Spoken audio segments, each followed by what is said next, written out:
A little over 2 years after the launch of Amazon's first foray into the MMO market, I finally caved into trying New World out after a lot of you guys kept recommending it to me during my live streams. In 2023, when there are so many good games that have come out or are coming out on top of an insane backlog of games, I still felt that MMORPG itch, as a lot of you probably do.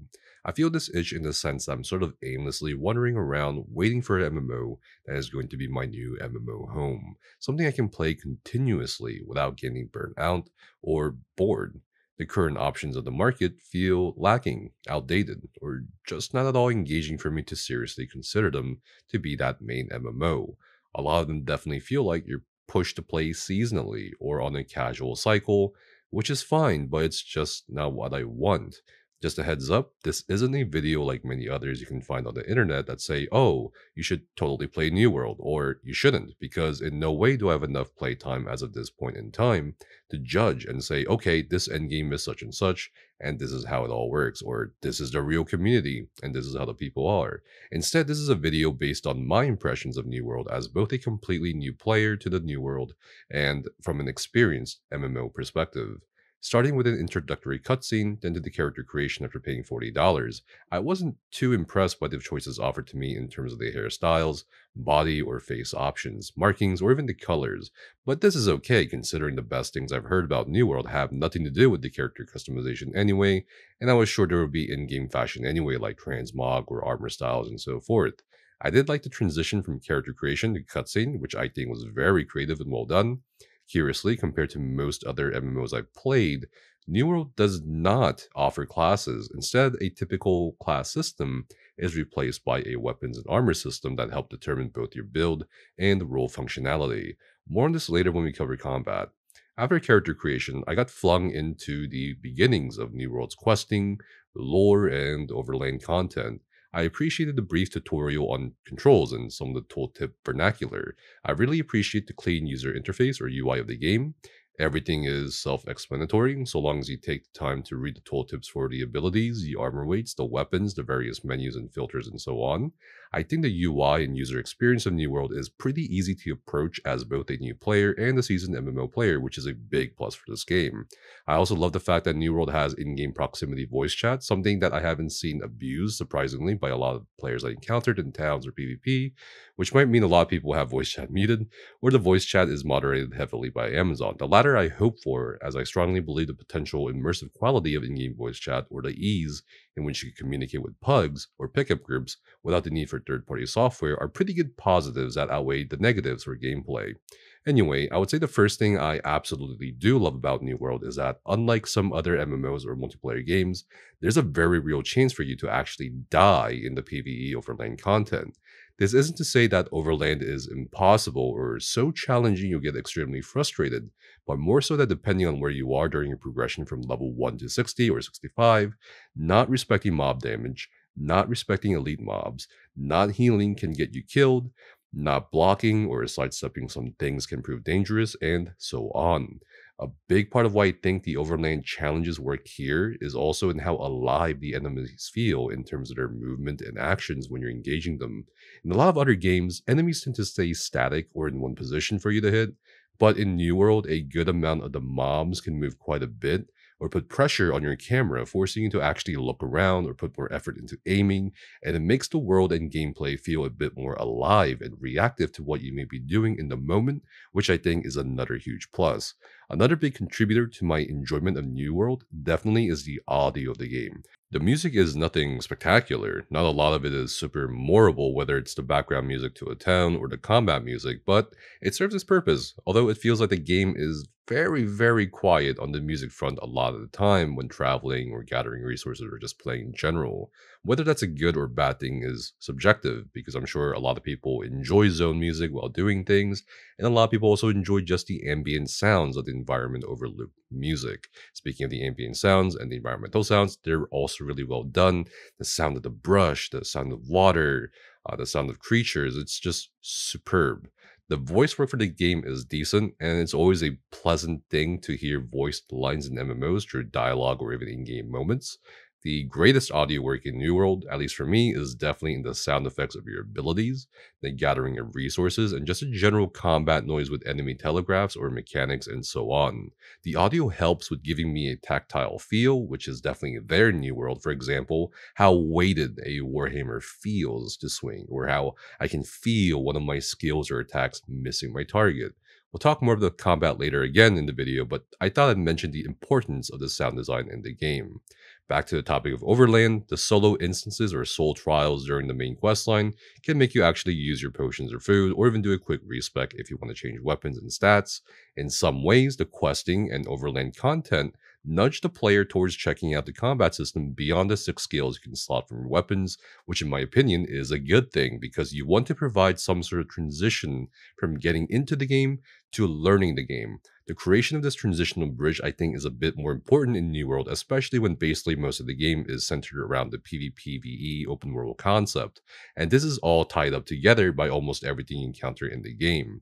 Realizing that certain things or features require higher levels, leveling through questing, learning the traits through questing in some cases, flagging for PvP for that extra 5% XP gain, and the insane amount of harvesting and gathering, all of this almost neatly presented the New World experience to me, and I kind of got the gist of it in a few hours. I now want to talk about a chunk of the Overland content though, in particular, the main and side questing when combined with the exploration are probably some of the worst experiences I've ever had playing a game. The tedious doubling or tripling back between a side quest in the same area, where the quest giver could have given you 2 or 3 tasks at once, rather than just one task 3 times in a row, is boring and tedious. While a lot of the side quests tend to be in the direction of the main quest, it feels like I'm driving on a road trip by myself, and I'm falling asleep at the wheel when doing these quests. I can only count 2 side quests that I've done that truly was interesting to me, and one of them had to do with stag anal glands, and the other to do with a cursed bunny, but beyond that, I just did not like any of the quests and the lore. And to make sure I wasn't crazy, or maybe too biased, I asked my girlfriend to try out a quest in New World. Is there a sprint? Look at me, I'm like a little stream goblin. Well, just behind Becca, peering at her screen. it's kind of creepy if you think about it. Can you sprint? Sprint. No, you cannot sprint. Oh my god. Try jumping. See how it feels. It feels awful. What is that? It's jumping. No. The Druidic scrolls mention a verdant spirit that's protected Windsward for centuries. Oh, voice lines. I thought it was just a superstition. Oh, you did it! I may have sensed some kind of change in the flora here. Of course, I'm just an apprentice druid. Oh, Okay. Your friend Grace seems a little disappointed. Now I have to talk to think Grace. She had other plans for the gym. Oh, I understand, all right.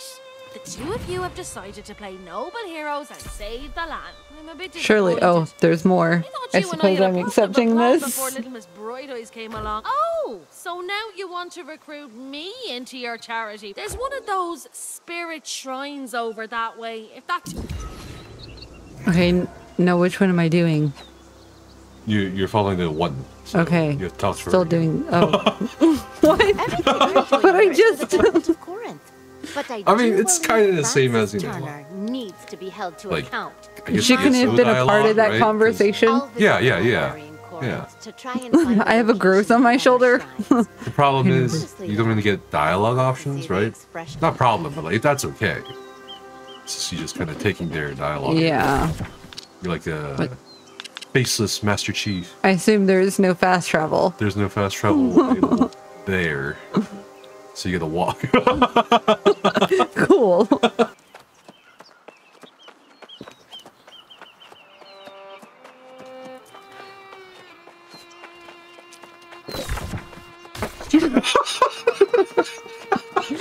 This is... Okay. I'm gonna focus. You be quiet. Okay, I'll be quiet. One eternity later. Checking out before heading to What?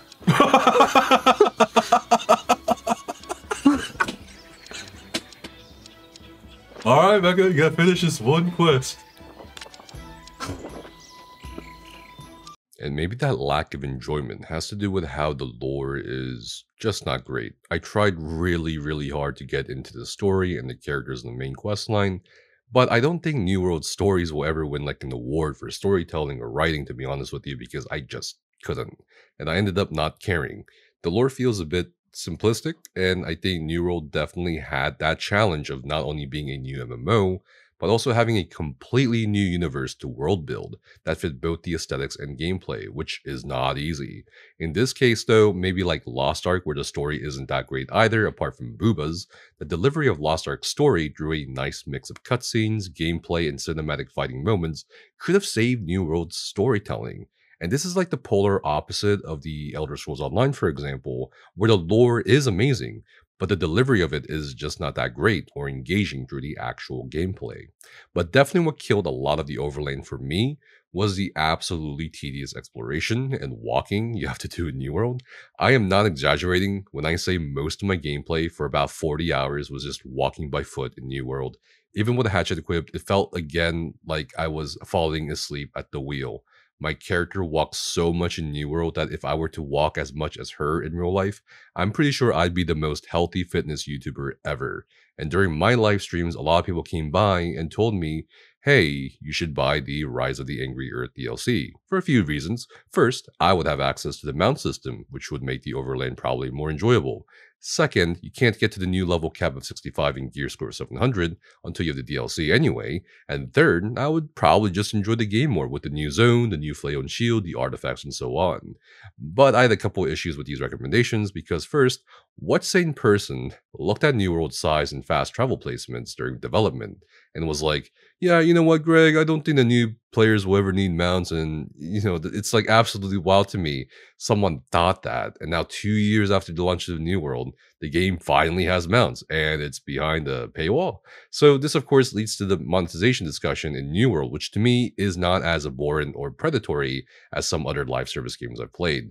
I think there's definitely a sus thing or two about how there may not be in-game alternatives to what's offered on the cash shop, like weapon mastery experience boosters, but I think the biggest offender for me as a new player is the Rise of the Angry Earth DLC, which sits at $30, 3/4 of the cost of the actual game by the way, which effectively locks the mount system until you pay up. It's a little bewildering to me that a very expected system like mounts is behind an additional paywall, when first, it could have been used as a way to procure more returning players and new players to say, hey, base game New World now has mounts, try them out. And second, just because of the nature of the live service monetization, I have no doubt the mount system, or even the raised level cap, will probably become free at a future time anyway to fulfill the previous point of getting new players and returning players, which is somewhat messed up for the people who bought it, and I just hate it when other games do the same exact thing, where they lock features that should be available to all players and then make it free, or more readily available sometime down the line after making the max amount of revenue off of it. I didn't like it with jewelry crafting in ESO, and I don't like it in New World either. At a certain point, I was checking out the DLC, and there was a funny bundle offered on the New World website, but unlike most bundles, where if you buy two things separately for a total of, let's say, $70 in this case, but you can get them both for like $5 less if you buy them together, the New World bundle just stayed at $70, which would be the same amount I pay, excluding tax anyway, if I bought these separately. So what is the point of this bundle you have on the website, Amazon? Obviously, there's a greater context here as to why the Rise of the Angry Earth DLC turned out the way it did, such as how the development of New World past the Brimstone Saints update has been provided sort of, free for players who just bought it one time at launch. One could argue that since New World offers no subscription-based features or has no subscription model, the $30 is something acceptable to pay to the company after 2 years of not being charged anything. And I get that context, I get the reasoning, and it's definitely not as ludicrously expensive as other games, charging for DLCs, housing, and expansions either, but I just think there is a great danger in live service content transactions stacking up to the point where not only is there already a time or product barrier for an MMO with your potential community, but financial barriers as well. And things like Destiny 2 is a great example of the financial cost of content entry, which can definitely put off a lot of new and returning players from playing the game. A big reason as to why I didn't want to get the DLC is because I was still progressing. I was still learning the game. And I'm a firm believer of not buying more things for a game that I'm not certain I'm enjoying or will enjoy enough to play a lot of to essentially fulfill that monetary cost. I just didn't want to be that guy who buys a DLC while initially hyped or intrigued and then just sort of not play and go play something else after a certain point. And when people were telling me how much better the DLC was in terms of quality of life or whatever, I couldn't help but wonder if this is how New World should have launched if the effect was that great in improving the enjoyment of the game. While at the same time, I couldn't shake the feeling that perhaps the best time to play New World would also have been at launch, strangely enough. But man, let me tell you something, it was definitely hard to not buy into it because there's a lot of subtle and obvious pressure in the game itself for you to get this DLC. As a new player, seeing so many people essentially walking advertisements for the DLC, seeing so many people on their mounts zoom past me doing the same quest but at a faster pace, or not getting hit at all by aggroed mobs on their mounts was a big thing. Seeing most people have level 65 next to their nameplates, realizing endgame PvP and PvE effectiveness come in part from artifacts, which comes with the DLC. Realizing if you're grinding after level 60 anyway, you might as well get the XP to reach level 65, so just get the DLC, right? The new weapon that you can peek at in your menu, the flail, and all these little things add up and kind of pushing you or like putting some pressure on you to buy the DLC. And in fact, the friend I was playing and questing with actually bought the DLC, only to do what I feared I was going to do. So days after buying the DLC, he dropped the game because it wasn't holding enough interest even after buying the DLC. But apart from this DLC and the weapon XP boosters, I didn't really notice anything too egregious in terms of the monetization model for New World, so take that as you will. If you want to spend money on the DLC straight away as a new player, go for it. I mean, this is just, again, my thoughts and my experience. At this point, you guys are wondering about how bad the grind might be in New World. And I'll say that just like any other MMO, you should expect to sink in some time before getting a feel and enjoyment for New World. I'd say at least 30 to 40 hours into New World to start realizing, understanding, and enjoying what it is a fair assessment to make.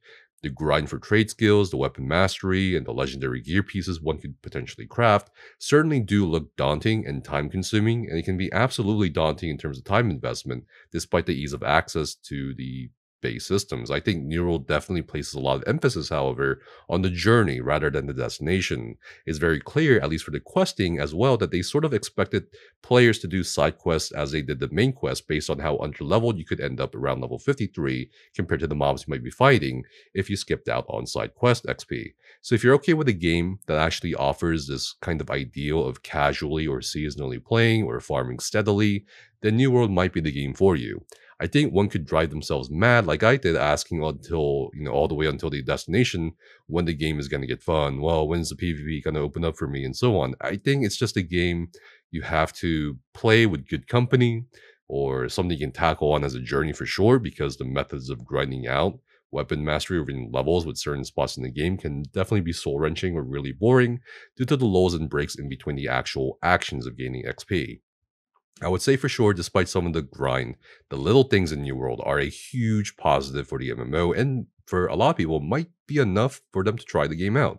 And by little things, I mean the housing, the straightforward crafting, the gathering, and the mini games for things like fishing or playing music with different instruments. I really enjoyed using the crafting systems, and I found it again self-explanatory, just like much of the rest of the game.